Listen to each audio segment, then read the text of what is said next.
It is day 2 of the government shutdown, and it's difficult to see real movement toward a resolution of the standoff anytime soon. So let's get inside Schumer's thinking, because that's really the guy to watch here, right? I mean, he has pressure on all sides.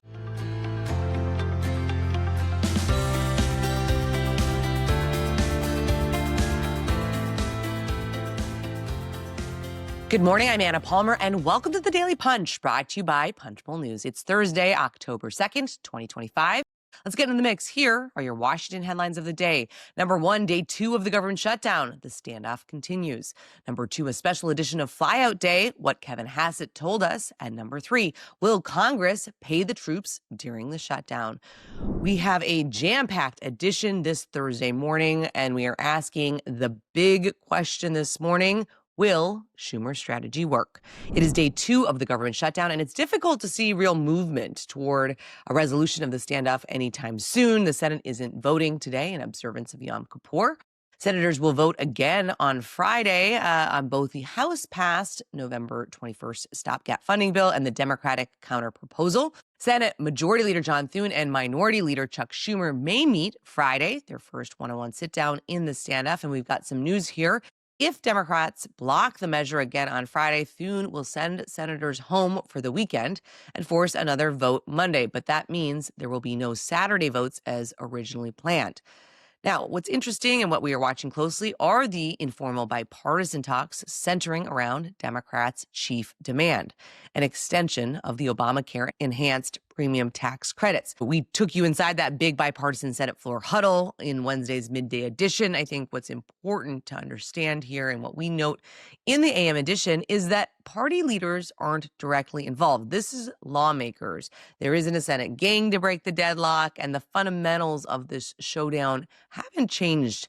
Democrats say they can't trust Republicans in the White House to clinch a bipartisan deal on Obamacare subsidies without a forcing mechanism. Meanwhile, Republicans maintain that negotiations can't take place until the government is reopened. Even then, getting Hill Republicans on board with an Obamacare deal will be a major challenge. We talked a lot about that yesterday, with Jake noting just how tenuous a position it would put Speaker Mike Johnson in. You know, there's a very small section of his conference that is supportive of extending these COVID-era subsidies, and that he would have to work, probably spend the 7 weeks trying to figure out how exactly he could get there. This might even be more of an end of the year negotiation rather than something that could take place in 10 days or 2 weeks. Additionally, another thing that we are watching really closely is how President Donald Trump and OMB Director Russ Vought are trying to move as aggressively as possible, targeting infrastructure and energy projects in blue states. Democrats say that's backfiring. Democrats are digging in deeper, and if the White House goes ahead with mass layoffs of federal employees, that could drive wobbly Senate Democrats away from the GOP CR. So let's get inside Schumer's thinking, because that's really the guy to watch here, right? I mean, he has pressure on all sides. One, I think the fact that you've got moderates in the caucus who are uncomfortable with the idea in general of forcing a shutdown or being the reason for a shutdown. And Republicans are saying Schumer is simply playing to the far left to fend off a primary challenge from Representative Alexandria Ocasio-Cortez in 2028. Now, it's difficult to imagine that Schumer isn't at least thinking about that, given the long arc of progressives' anger at him for folding during the March funding fight. But in reality, and it's important to remember this, Schumer's top priority is the 2026 midterms and shoring up his standing for the Democratic caucus leadership election that will follow soon after. For now, Schumer's reflecting the will of his caucus. While Democrats aren't necessarily happy with a shutdown, they're reasonably satisfied with where things stand, at least publicly. Schumer's shutdown strategy has the backing of progressives, moderates, vulnerable in-cycle Democrats, and even those senators representing states with a large population of federal workers. We talked to Senator Chris Coons of Delaware, and he said Schumer and Thune are talking about what would it take to reopen government, what are Democrats' concerns about health care costs. This is not going to be easy to solve, but our caucus is united, and Schumer is leading well in this moment. So we are looking at danger ahead, of course. I think in particular, and Jake and I were talking about this yesterday, the Senate huddle on the floor Wednesday is a really important one to look at because it could be a sign that some Democrats are already looking for a way out of the shutdown mess. There are Democrats who fear Schumer doesn't have a real end game. As we've said many times, it's easy to get into a shutdown. It's much harder to get out of it with any real win. And, if you look at what some people are telling us, they're citing Schumer's unsuccessful bid to eliminate the legislative filibuster in 2022 and his March funding strategy as examples of previous missteps. And there are real concerns here about how a shutdown harms average Americans. Senator Catherine Cortez Masto, one of the three Democrats now backing the GOP CR, made this clear this week when she said she didn't want to be a part of any of it. She said this just shows you how ridiculous the arguments are on both sides, that they're willing to harm Americans. But as of now, Cortez Masto is an outlier, and there were no new defections on day one of the shutdown, an important marker for Schumer. We'll have to see if that continues to hold or if some of these senators change their tune or start to, are there cracks in the wall, right? I mean, I think that's what we're watching really, really closely. And there are several risks for Schumer the longer this drags on. The first is that he suffers a March-like shellacking from the Democratic base if he folds with nothing to show for it. And if you look at past as president, Republicans the last two times that there were shutdowns, 2013 and 2018, 2019, they didn't get anything. They didn't get what they wanted. They did not repeal Obamacare, right? They did not get what they wanted when it came to the border wall. GOP leaders are very comfortable with the argument they're making. It's difficult to see Thune agreeing to something significant enough that Democratic leaders could latch onto to justify voting to open up the government. And even if, and it's a big if, Schumer is able to point to some sort of victory, whether on Obamacare subsidies or something else, there's a significant faction of the Democratic caucus that opposes funding Trump's government at all. It's the same problem Senator Mitch McConnell had with conservatives during his term as GOP leader.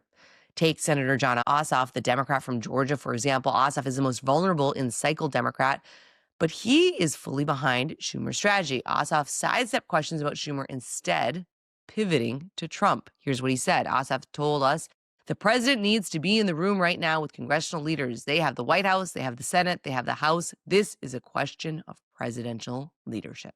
Also, in a sign of the pressure Schumer is facing from the base, the progressive group Move On is mobilizing a large-scale call campaign to urge Senate Democrats to continue to oppose the GOP CR.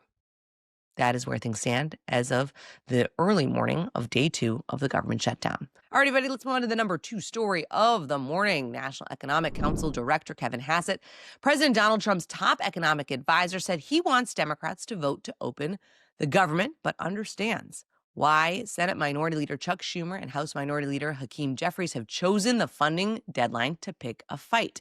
It was an interesting conversation we had with Hassett. Body language being very confident in their position. I think you see Republicans for the first time in a shutdown really unified and comfortable with where they're at. But here's what he said. Here's what Hassett told us about Democrats. And it was a pretty interesting comment. He said, quote, the issue is that if you're a minority party, then you don't necessarily have a lot of leverage over anything. And there are a few things like debt limit increases and government shutdowns that give the minority party some leverage. I don't agree with the Democrats' position right now, but I do think that it serves democracy for the minority party to have some leverage now and then. Hassett, of course, came to the Punchbowl News Townhouse on Wednesday to talk about shutdown, tariffs, and even weighed in on the process to select the next chairman of the Federal Reserve. Here's what he had to say on the shutdown. Hassett said that, the longer it goes, that it could be damaging to the economy. He said that cabinet secretaries can use a shutdown, quote, as an opportunity to change the structure of the human resources team or whatever. And I think the hope is that doesn't happen and that Democrats come back tomorrow, the next day, open the government. He further said, but I think that it should put a lot more pressure on the Democrats to know that they're playing with fire a little bit, because it's possible for cabinet secretaries, if they so choose, to have reductions in force. Hassett also added and said that if it's a long shutdown, there would be an economic impact for sure. He sounded bearish on Republicans' ability for a straight extension of enhanced premium tax credits for Obamacare. We also talked about the Fed. Trump has said that Hassett is one of the candidates to succeed Jay Powell as the next chair of the Federal Reserve. Hassett told us that he hasn't had a formal interview to be the next central banker. He did say that Powell should leave the Federal Reserve Board when his term as chair is up. And he also said he thinks the Fed should continue to cut rates aggressively. You can check out a lot more of our conversation, what he thinks the administration could do on tariffs, particularly to help some of the farmers who are struggling in this era, and how the administration is working really deeply. I think really went further than what I had heard this administration talk about their plans when it comes to some relief for farmers. Check that out. You can subscribe on our YouTube channel. Just search Punchbowl News. A really interesting conversation with the White House on day one of the government shutdown. All right, let's move to the number 3 story of the morning. Will Congress move to pay troops during the shutdown? National security has taken a front row seat in the messaging war over the federal government shutdown, but that doesn't mean a bill to continue to pay military would sail through Congress. Lawmakers have a short window to move legislation before October 15th, when troops are slated to miss their first paychecks if the shutdown continues. The bill is from Representative Jen Kiggans, the Republican from Virginia, and it has support from 68 Republicans and 23 Democrats. It would cover military service and Coast Guard members. In some past shutdowns, Congress has moved to make sure troops get paid, but this clash seems a bit different. It's not clear whether GOP leadership would be inclined to take up the Kiggans bill. Republicans believe they have the upper hand in the shutdown fight and have been looking to make the government closure as painful as possible for Democrats. Our very own Brianna Riley, our new defense reporter, is reporting all of this and more. Encourage you to check out the full Punchbowl News AM edition this morning. It is jam-packed with all the information you need as we enter day 2 of the government shutdown. With that, thanks so much for listening. We appreciate it. If you like the Daily Punch, please share it on social media. Tell your friends. It's the best way for folks to find out about us. And of course, you can go deeper on all things Punchbowl News at punchbowl.news. Have a great day and stay safe, everybody.